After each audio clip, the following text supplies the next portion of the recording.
What are some of the more interesting real estate deals you've done in your career? What are the things you look for that might signal to you that something is a good investment? Looking into your crystal ball for the next 10 years, what do you see for the future of Maine? Welcome to the Boulos Beat podcast. This is a series providing insight into today's real estate movers and shakers. The Boulos Company is Northern New England's largest commercial real estate services firm with offices in Portland, Maine and Portsmouth, New Hampshire. I'm your host, Jessica Estes. Our special guest today is Matt Hancock. Matt's a Maine native whose family you may be familiar with. After exiting the family's lumber business, Matt has focused on commercial real estate and has owned some interesting property in Maine. Thank you for joining us today, Matt. Thank you for having me. This is wonderful. Yeah, it's nice to have you here. So I'm excited for our audience to learn more about your real estate investments, but first let's talk a little bit about you and who you are. So you're a native Mainer.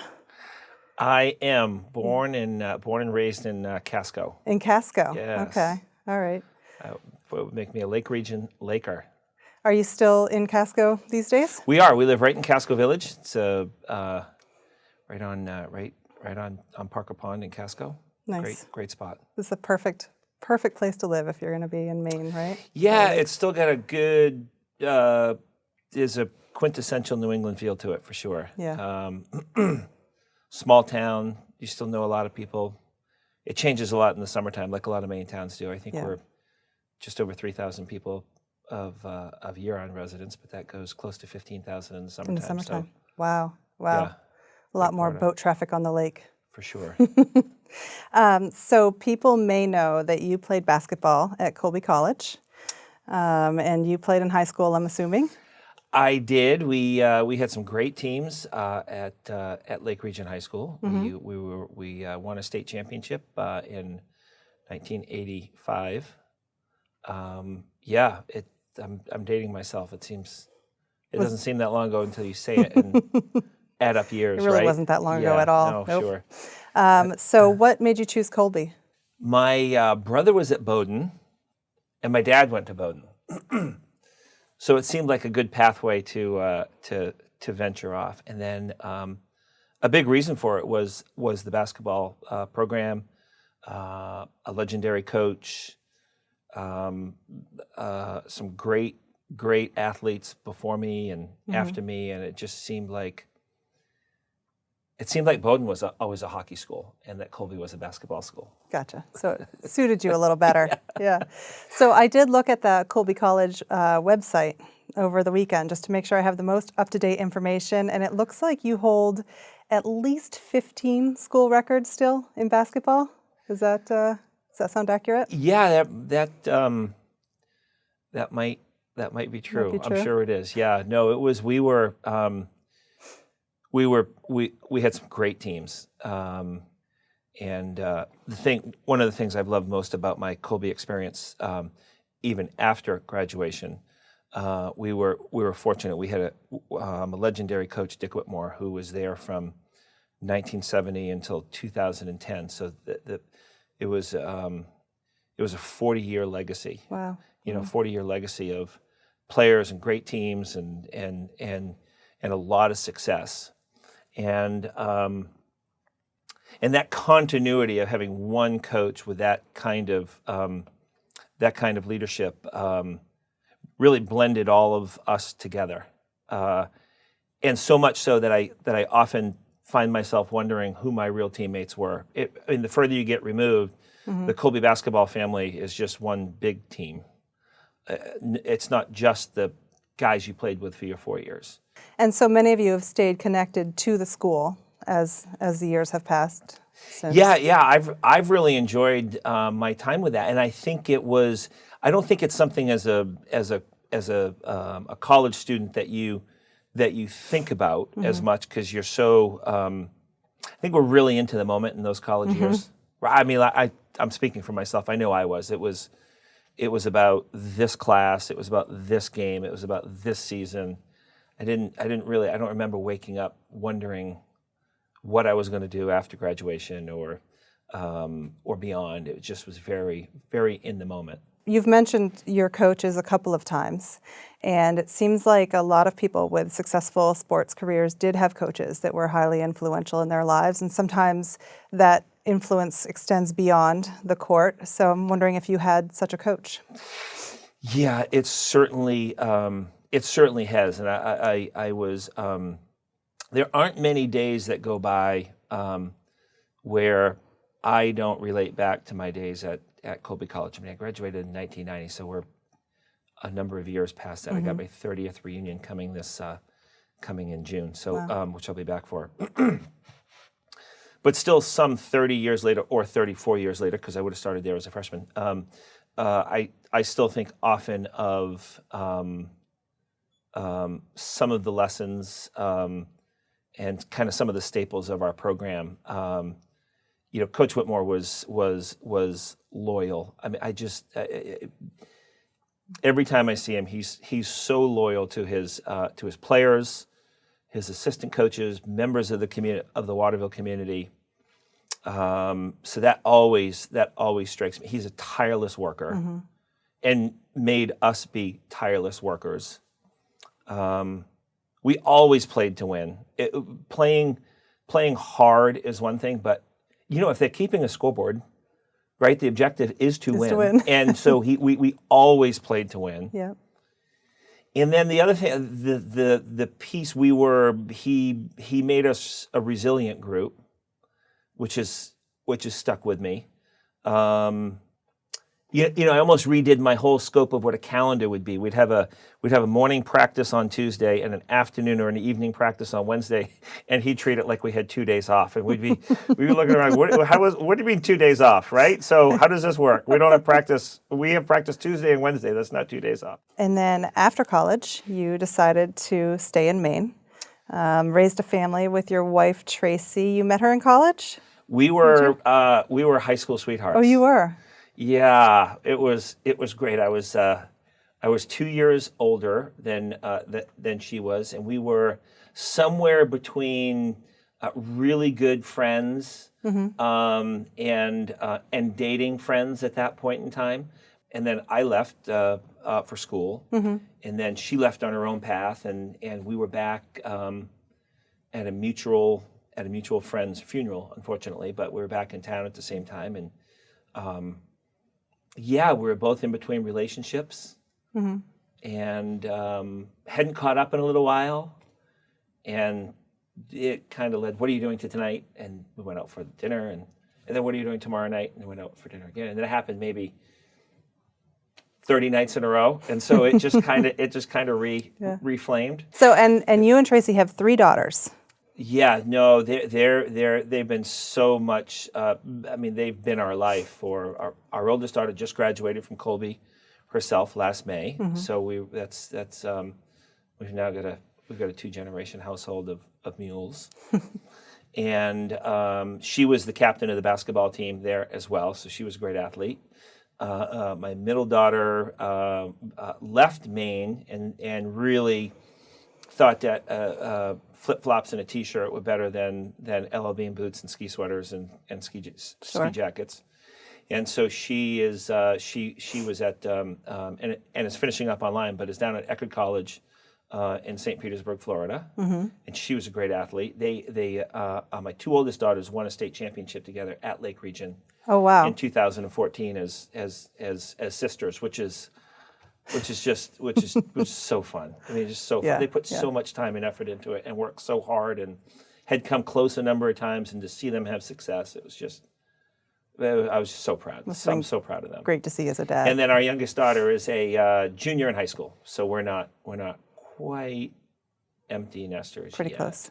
You think she'll stick around in Maine, or? She is a great lacrosse and basketball player. And I think she might follow in the path of T-shirt and flip-flops. Yeah. She's looking at playing lacrosse somewhere in the South. So, and you coached some of their basketball teams? I did. This has been a real joy of mine. It's basketball has been a passion, and athletics in general, but basketball particularly for me became a a core part of who I am and my life. And I just I'm not. This will be the first year. So I coached somewhere from kindergarten to middle school to high school to AAU to travel teams and everything else for 25 years of girls basketball here in Maine. I actually feel a little bit like a fish out of water because I'm not coaching this spring for the first time since I can remember. The genesis of your real estate career, if I'm not mistaken, it was buying timberland for the family business when you were young. And now might be a good time to say that you are Matt Hancock of the Hancock lumber family. Sort of, That's for sure. Yeah, I was my first, I call it my first thinking job. Which I would differentiate between cleaning the nail room or stacking boards or some other task to maybe instill values or keep out of people's hair or whatever it might be. As right at that age, is that was I had the opportunity to spend the summer working with my uncle Don, who was in charge of acquiring. Selling or acquiring new timberland assets. And I think at first I just loved the idea of getting up in the morning and thinking rather than just physically laboring. Yeah. And I was really attracted to that opportunity. And I think at the time I was reflective that, gosh, he really knows what he's doing, and this is cool. But I was still 18 or 19 years old. I'm not sure which summer it was exactly, but it was. So you're not capturing this and taking notes and saying this is what I'm going to do and how it's going to go. But in the end, how interesting that really was my path in many ways. Yeah. And gosh, I love those days. A couple of things that I still take away. He was and I don't know that, I think it's a term that we label, maybe other people use it, but he was a master tailgate negotiator. I mean, he could put people at ease. We'd drive in the woods, we'd drive to a log landing, we'd go see a lot owner, and most of the conversations would happen at the back of your pickup truck. And the pickup truck would go down and you'd have a cooler of sodas, and he was really good at tailgate negotiations, and I just felt that I've tried to follow that. It's one thing to be a good and thoughtful negotiator over an email, or even on the phone is different. But standing on someone's deck or in a field or in the back of a pickup truck or in a log yard, and to negotiate straight up, eye to eye, person to person, chest to chest, I think is a little bit different skill. And he was really good at it. And I didn't take with him the idea that I have a wad of cash in my pocket when I go looking for real estate, because it's a little impractical. But I did take it to mean that you need to be ready with your finances should something come up. There's too much other diligence to do in deal making to then have to go figure out. I mean, you always got to figure it out a little bit, right? You got to figure out, you got to navigate deals in terms of the bank, and you got to, or lenders, private lenders, however it goes. But to not have it almost all teed up in advance, I think was really the lesson of a wad of cash in his pocket. Sure. That I took away. Oh, that's great. Yeah. And then, so you had an investment career since then, really, right? You've been buying and selling real estate at some level. Yeah. That's what it evolved to, and I didn't. Well, little did I know again that summer I spent with him in high school that I've really reflected back on a lot in my career. That I would. Be in his role someday. I mean, I worked at and then ran our sawmills for Hancock Lumber for a number of years, and then we kind of felt there was a feeling in the business that the retail part of the business was growing rapidly, and the sawmill businesses were expanding and having a lot of success, and that our timberland had kind of which was the start of it all. But it was my great grandfather bought a 400-acre timber stand back in 1848, and that's how the company started. And so it really was the genesis to how it all got going.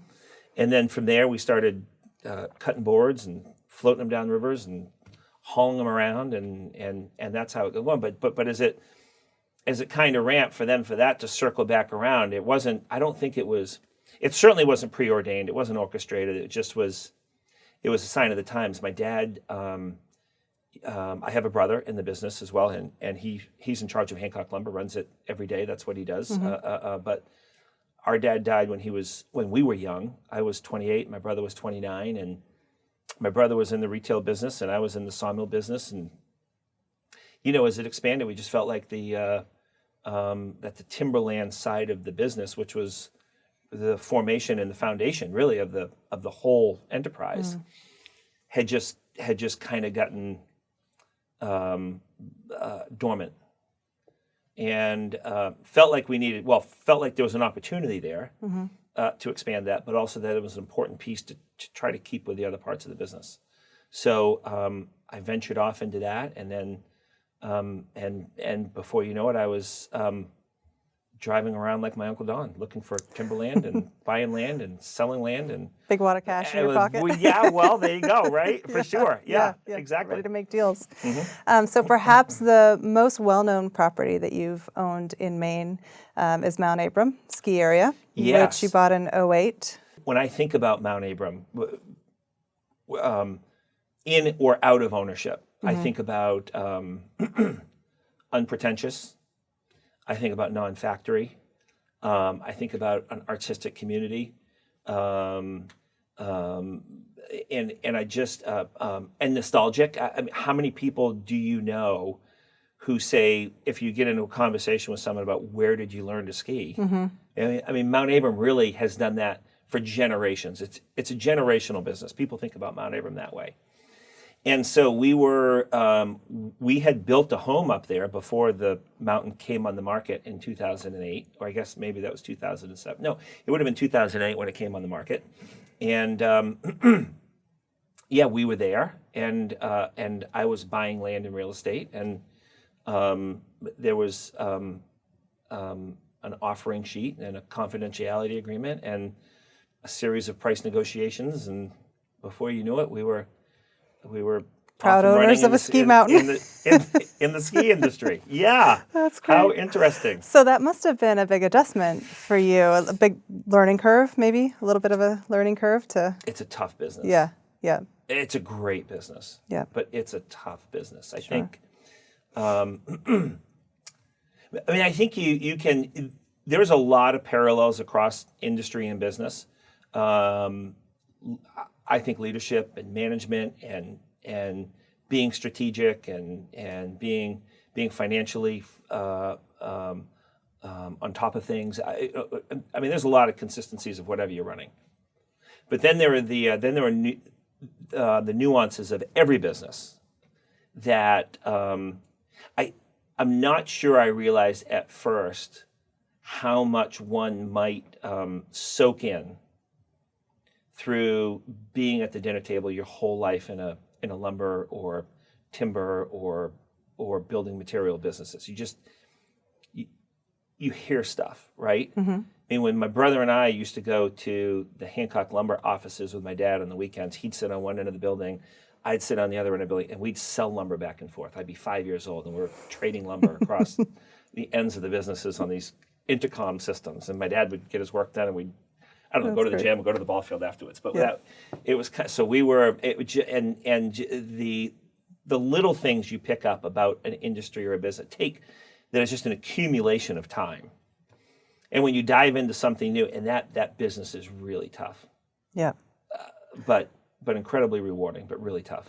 So when you say rewarding, you did have some accomplishments when you owned the mountain. So what are some of the ones you're... I feel like I don't want to understate this, and it may sound I'm a little plain, but one of the things I would rate that's our greatest accomplishment is that we stayed in business, and vibrantly so. Sure. I mean, and I think at the core that's really the goal of any business.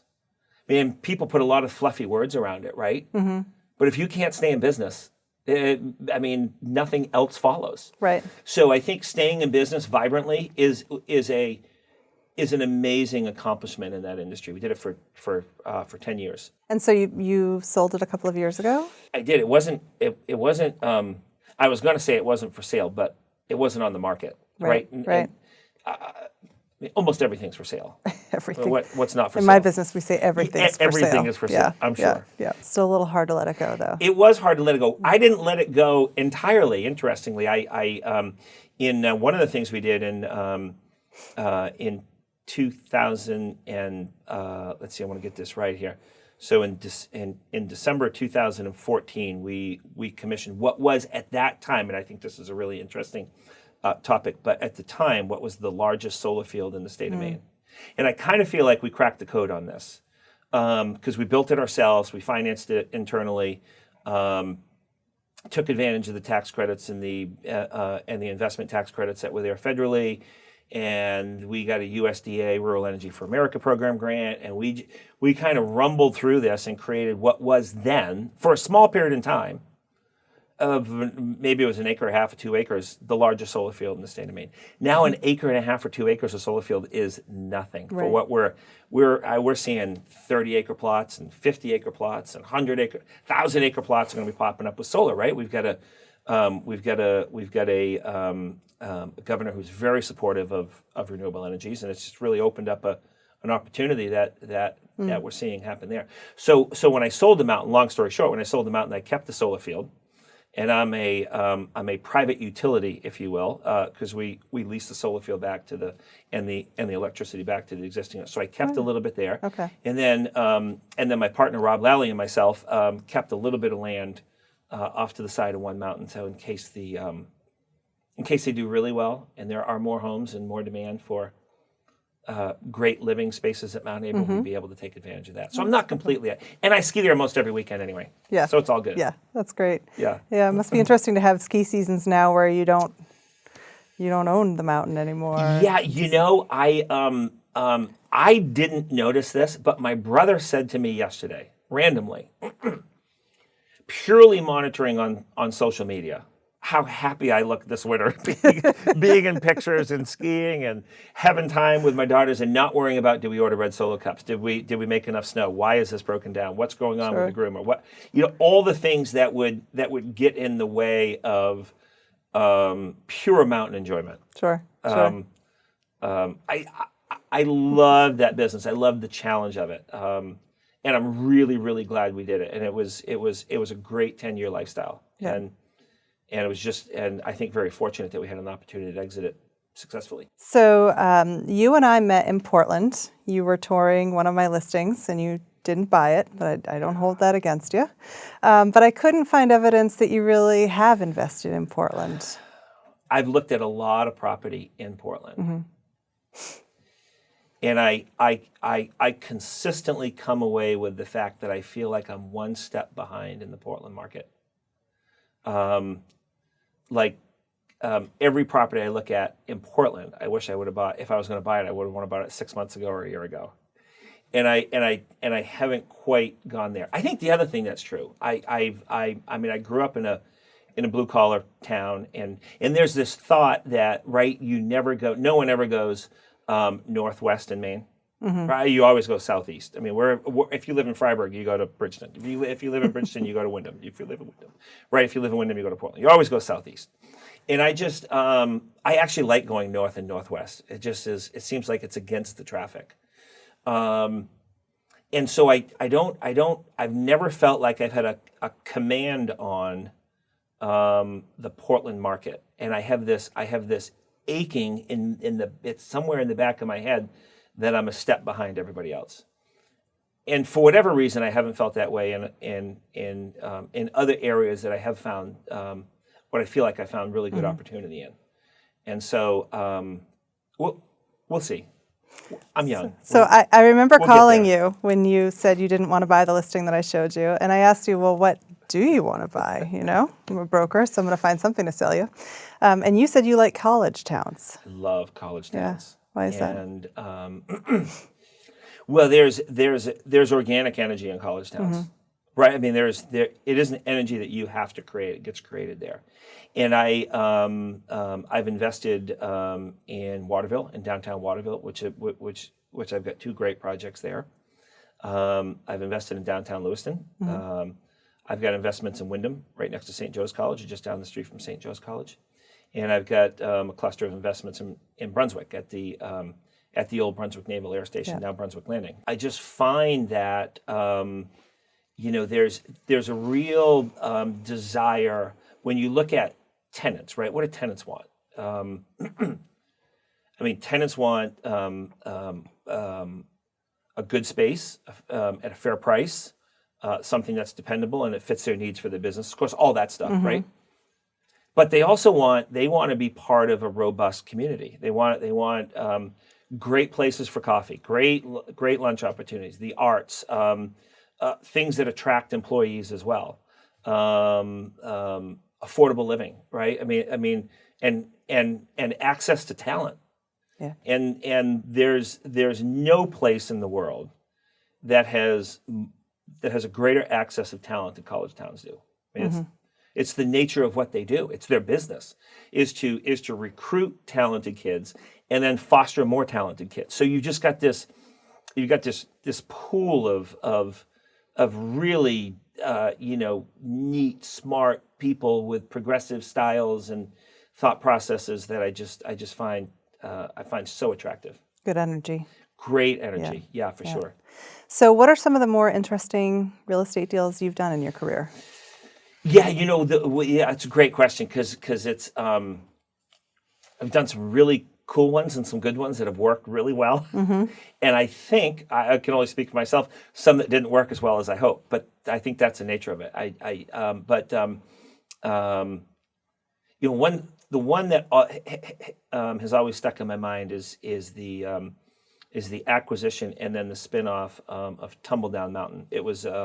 It's what we call T6. It was a 15,000 acre property that was coming onto the market from a private seller, timberland owner, and the parcel included Tumbledown Mountain. So I've probably hiked Tumbledown Mountain 10 times in my life, 15 times in my life, and it's one of the great. It's in the Mount Blue State Park range, and Tumbledown is this beautiful outcrop of rocks and trees and forest, and there's this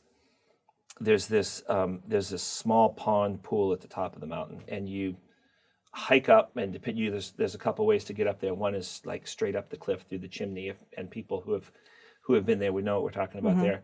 And then down to your shorts, jumping in, cold top of the mountain lake, and then going and then hiking back. So we bought that property. It was 15,000 acres. And then with partnerships with the Maine Bureau of Parks and Lands and the let's see if I got this right, and the Maine Forest Service, and then an NGO by the name of the Forest Society of Maine, which was really instrumental in managing a conservation easement on top of what it was. So I and my team bought 15,000 acres, held everything for a day. I think it was all of us, but there was a small group of us that went and hiked Tumbledown for the one day we would own it. Because then one day later we spun off some high conservation values into different agencies around the state. But putting together this deal of multiple parties that had multiple issues, conservation values, timber values, and then keep the majority of it in and as a working forest. Wow. I think it was probably, well, it's certainly at the top of my list of the most satisfying deals we've ever done because we kept working forest. We protected the recreational amenities, the ecological amenities that were there, and it was a fabulous lesson that complexities sometimes can create unique opportunities and values. Yeah. The more complex the deal, sometimes people shy away from that. But there's really navigating room in a complex, multi-party, multi-issue deal, and I really enjoyed that. So you do look at lots of different opportunities in the market, and you're pretty creative. So what are the things you look for that might signal to you that something is a good investment? the undeniable fact of business or investment is the decisions that you make, and the decision-making process that you have, of what to do with your available cash or your leverage that you have. That decision-making process really defines where you go as an investor or as a real estate investor. And so I think you've got to make consistent great decisions in your acquisitions and your investments. So then, okay, how do you do that? Well, for me, I know what's really important is a team of top end collaborators. I think it's. I'm sure we all get anxiety in this phase where you go through even a cursory view of how it feels, how it sits, locational. Does it, if it matches what I want, generally speaking, and different people had different criteria about where they want to be and all that stuff.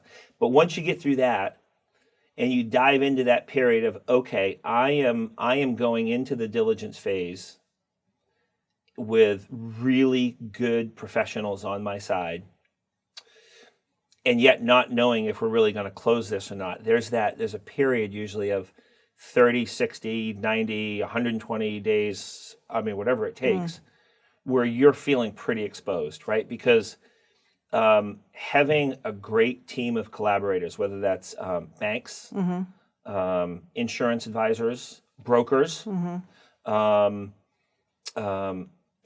legal professionals. You don't get great collaborators without those people being in high demand, and if you're in the high demand, they can be expensive.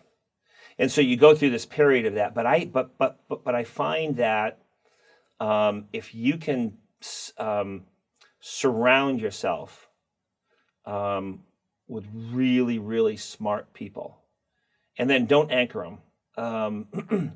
I see that as a mistake that some people make. They hire really good lawyers and then they give them part of the story, or they don't tell them about the bad stuff, or you talk with your insurance agent and you try to keep something from them because you want them to insure it afterwards, and it's got some baggage with it. Or I just think if you surround yourself with a collaborative team,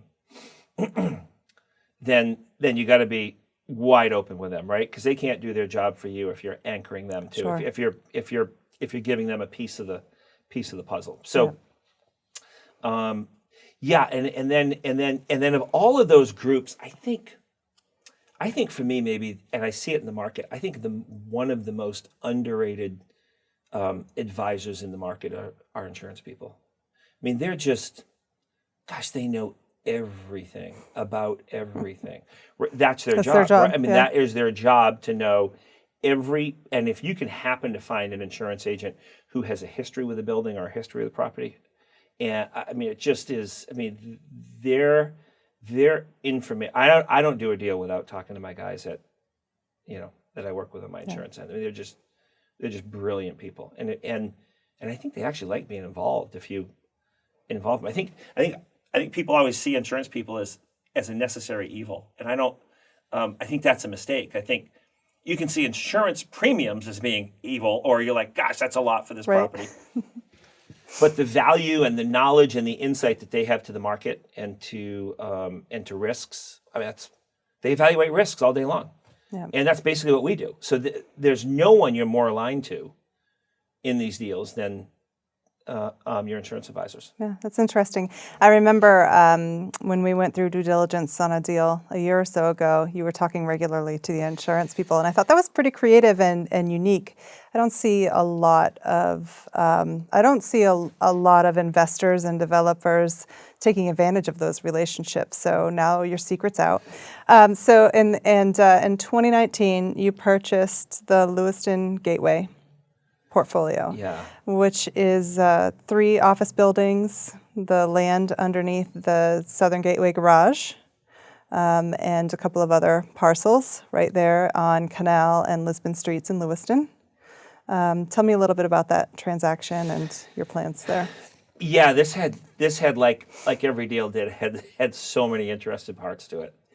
Well, let me start with the owner who I bought it from. So the owner who I bought the property from was an older gentleman, but someone who had done deals with my grandfather in the timber world. Back in the 70s and 60s. Mm-hmm. So before we really got into figuring out the finer points of how this might work and what each party might be willing to take for a deal, we rehashed a lot of stories and history and I think, however you get there, if you can forge a bond of some kind of commonality or trust or something to work, a platform to work off, it helps a lot in the deal making process. But I think we're fortunate to have that history randomly. I didn't know at the time even who the owner was at that point when we started looking at that property. Right.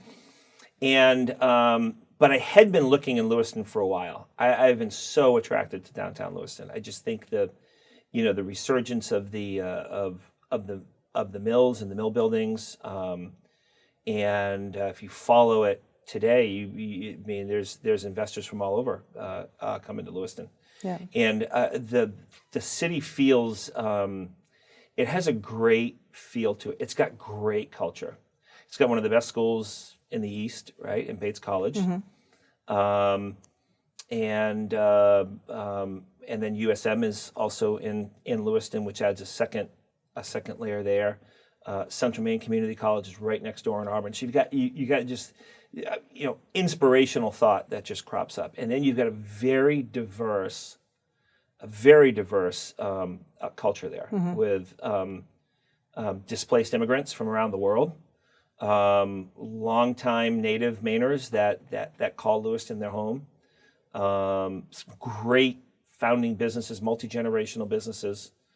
One of the great theaters in the state of Maine, the Public Theater. Oh my gosh, we're members there now. We try to catch every show that comes out. There's just so much to love about Lewiston. So I was on the Lewiston train for maybe 3 years, and I just really couldn't find the right scale, project size, configuration until the Southern Gateway came up. I've gotten to know you a little bit as a landlord through the process of acquiring the Southern Gateway properties, and you've got 3 significant office tenants there. And I've noticed that you have an interesting perspective on being a landlord. So if you could talk a little bit about that. I spent, before I was an investor full-time, Mm-hmm. I spent a lot of my career working in operational businesses, from sawmills to timberland businesses to companies, even though there was a real estate and investment component to that, ski resorts. And I feel I enjoy sitting on my tenant's porch trying to figure out what they need to be successful. Because really, at the end of the day, right, you're and it never quite makes sense to me how sometimes acrimonious all the other relationships can be, but our success as building owners is really about recruiting and retaining thriving tenants in our buildings, whether those are residential in nature or commercial in nature.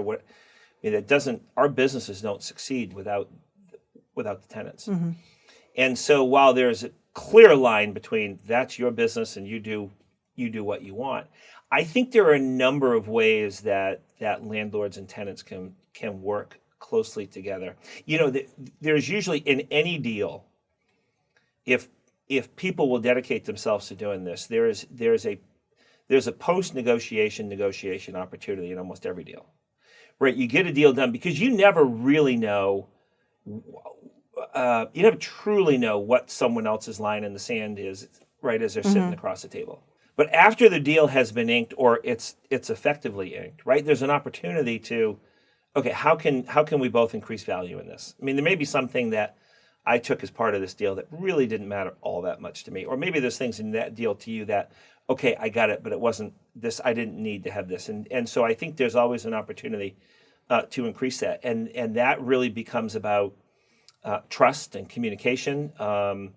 And understanding their long-term strategies, and that, how do you get that, is time. Whether that's hanging out and throwing ice cream socials, or inviting folks for coffee, or offering to tour their other facilities, which I've done in many cases, not just the ones they're in, but understanding the whole dynamic of their business better. For the past decade or so, we in Maine, and really much of the nation, has experienced a very strong economy, a lot of growth. And so because it's been 10 whole years, a lot of people in the business don't necessarily have experience with a downturn in the cycle. So I'm wondering if you have any advice for people who maybe haven't ever seen a downturn. Investing needs boldness. I mean, when you invest, you've become bold on a topic or an asset or a property, right? And you're exercising boldness. It's like, okay, I've done my diligence, and I'm going to do that. I think there are great buys on the way up. I think there are great buys at the top. I think there are great buys on the way down, and I think there are great buys on the bottom. And so I don't think that the investor community or the investment community necessarily stops participating when the market changes. But what I do think is a reflection of okay, understanding where the market is, understanding that the tenant markets may be more in demand or decline, or the investment market may be more in demand and decline, because people like to buy things before it, right, on its way. Sure. And so I think it's really about analyzing something and analyzing markets rather than stopping and starting. And really, it shouldn't be the case that your balance sheet needs to get tightened up or strong. I mean, it really should be tightened up and strong every day, all the time, in all the markets. And so, I think if you're missing that, I think if you're sloppy on details, because we never really know when those markets are going to happen and when they're going to change and plan. We don't know when the next coronavirus is going to hit. This had nothing to do with the market, and here we are, right? And the Bowdoin College women's team this weekend has to play without fans in the gym, right? I mean, all the stuff that can happen. You don't know, like the market can change instantaneously, as this is a great example of. Sure. So looking into your crystal ball for the next 10 years, what do you see for the future of Maine and the real estate market here? Yeah, I'm really interested to see when the B locations or the Class B locations become Class A locations or Class C locations. Or do we have other entries into a Class A location? Does Lewiston become, does Waterville become, does Wyndham become, and I think when we look at, when I evaluate Portland, I always feel like I'm behind on the A market list. And I can't quite keep up with it. And some of the pricing that you see, it doesn't necessarily make sense to me. But some of the greatest growth that we have in Maine is happening in the B markets. And what's happened in Waterville in the last 3 years is astonishing. Yeah. In Main Street in Waterville has been on a downward slope since 1970. You could argue, because as the mills leave and the factory jobs have left, and man, there's a tough, resilient community there that have just held on and held on and held on.